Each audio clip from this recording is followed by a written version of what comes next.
Alors, capsule 64, Éphésiens 5, versets 8 à 10. Autrefois, en effet, vous étiez ténèbres, mais maintenant vous êtes lumière dans le Seigneur. Marchez comme des enfants de lumière, car le fruit de la lumière consiste en toutes sortes de bonté, de justice et de vérité. Examinez ce qui est agréable au Seigneur. Alors ici, le passage commence avec cette distinction entre le autrefois et maintenant. Je ne sais pas si vous avez remarqué, ici ça sonne une cloche, mais ça commence en disant autrefois, en effet, vous étiez ténèbres, mais maintenant vous êtes lumière dans le Seigneur.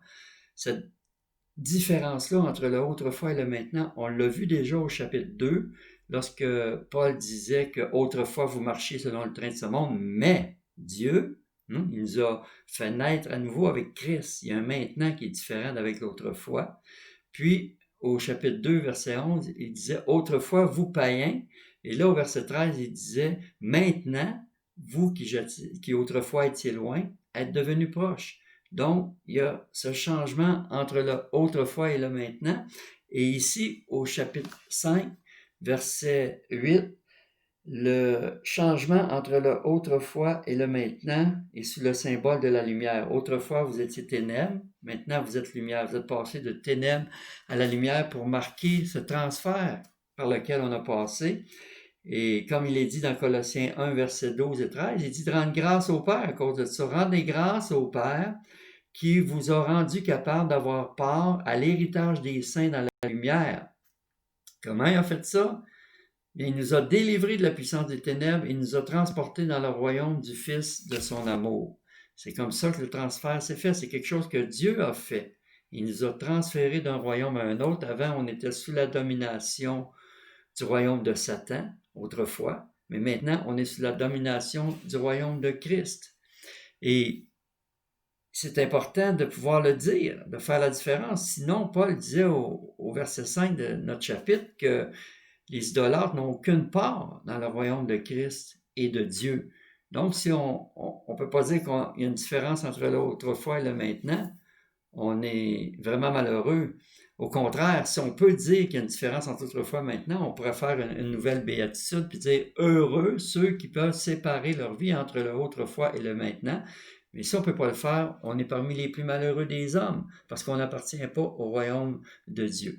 Et ici, donc, au verset 8, il montre clairement aussi le lien indissoluble qu'il y a entre notre identité en Christ et le comportement qu'on doit avoir. Puisqu'il est dit, maintenant vous êtes lumière dans le Seigneur, marchez comme des enfants de lumière. Donc, il doit y avoir cette différence d'avec notre vie d'autrefois en pratique. Et c'est ce que j'avais dit au tout début de ces capsules-là, que les chapitres 1 et 3 présentent notre identité en Christ, mais les chapitres 4 à 6 montrent et enseignent comment on doit vivre. Parce que Dieu ne veut pas juste des théoriciens, mais il veut des praticiens qui vivent selon leur nouvelle nature, créée selon Dieu dans une justice et une sainteté que produit la vérité. C'était le chapitre 4, verset 24. C'est notre nouvelle nature. C'est Dieu qui nous a créés avec cette nouvelle nature. Et c'est ça que ça signifie de marcher dans la lumière et non plus marcher selon le train de ce monde ou selon les païens qui marchent selon la vanité de leur pensée. C'est toutes des choses qu'on a vues dans les chapitres précédents.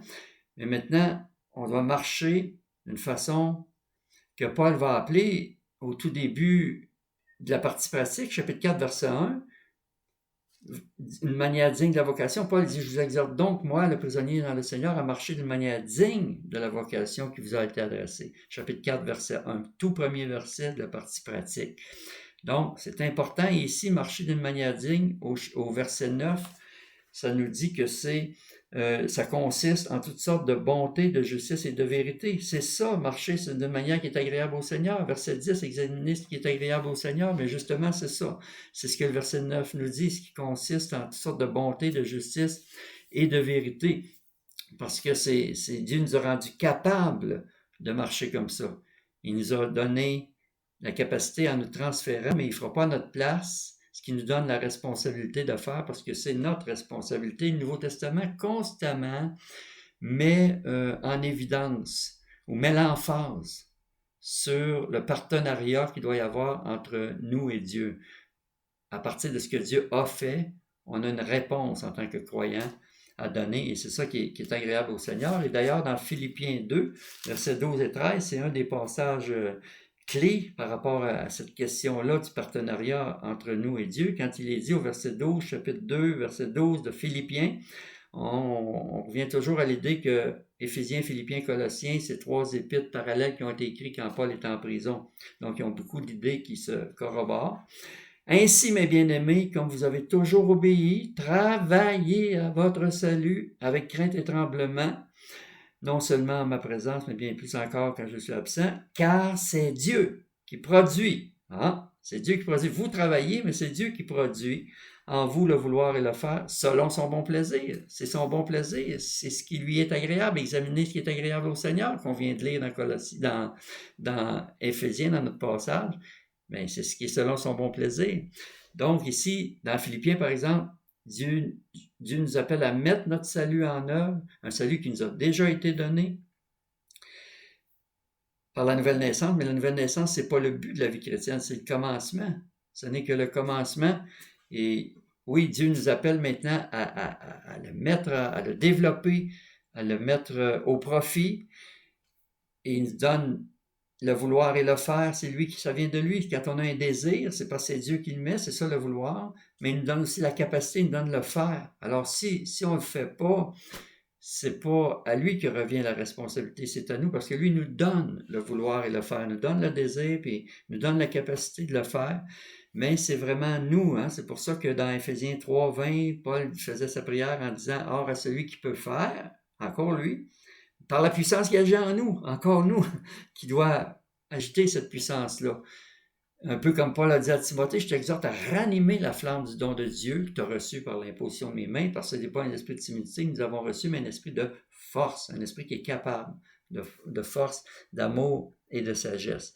Donc, c'est à nous de ranimer ce que Dieu nous a donné si on veut faire son bon plaisir. C'est ça qui lui est agréable, c'est ça qui est selon son bon plaisir, c'est ça qui nous demande de faire. Et lui, de son côté, ne demande pas mieux que d'opérer. C'est lui qui opère le vouloir et le faire. Il ne demande pas mieux que d'opérer lui-même en nous toute l'aide dont on pourrait avoir besoin, mais il veut nous voir activer. Il veut nous voir activer, il veut nous voir ranimer la flamme de ce qu'il nous a donné. Alors, si c'est ça son bon plaisir à Dieu, ça vaut la peine, comme dit le verset 10, d'examiner ce qui est agréable au Seigneur. Et ça, moi, ça me rappelle aussi quelque chose, j'ai parlé d'une capsule précédente, de la prière de Paul encore, dans Philippiens 1, verset 9 et 10, quand il disait que sa prière, c'était que votre amour augmente en connaissance et en pleine intelligence pour le discernement des choses les meilleures. Donc, c'est la même pensée encore que celle qui est exprimée ici. Examiner ce qui est agréable au Seigneur, chercher à discerner les choses les meilleures, à discerner le comportement qui appartient au maintenant de votre nouvelle vie par rapport à ce qui était votre vie autrefois et qu'il n'y a plus à faire dans notre vie. Nous, on a appris Christ. C'est ce que Paul a dit aussi au chapitre 4. Suivez plus l'exemple des païens parce que vous avez appris Christ. Vous avez appris une personne. On continue d'apprendre cette personne-là constamment. Et c'est ce qui fait la différence entre l'autre fois où l'on suivait le train de ce monde, où on marchait selon la vanité de nos pensées, puis le maintenant de notre vie où on suit la pensée de Christ. Autrement dit, notre vie centrée sur Christ, c'est ce qui doit faire le niveau de notre vie. C'est la construction. En construction, si on veut savoir si le matériel est installé droit, on met le niveau dessus. Mais nous, notre niveau, c'est Christ. Pour voir si on est au niveau avec lui, ou encore pour prendre une autre image, parce que moi, j'ai travaillé sa construction, j'ai souvent utilisé un fil à plomb. Un fil à plomb, c'est-à-dire si on voulait mettre un diffuseur d'air, parce que je travaillais sa construction, j'installais les diffuseurs d'air pour l'air climatisé ou la chaleur, peu importe.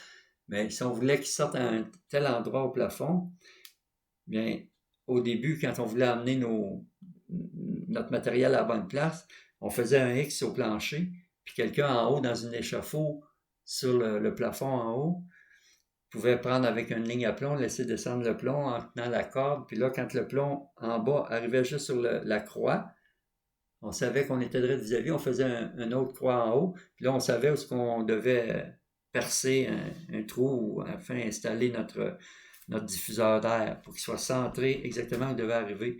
Mais nous, notre vie est centrée avec le ciel et c'est Christ qui est notre centre Et comme ça, on sait que notre vie est en ligne avec le ciel. C'est comme ça qu'on discerne ce qui est agréable au Seigneur, ce qui plaît à Dieu, et c'est comme ça aussi qu'on va faire son bon plaisir.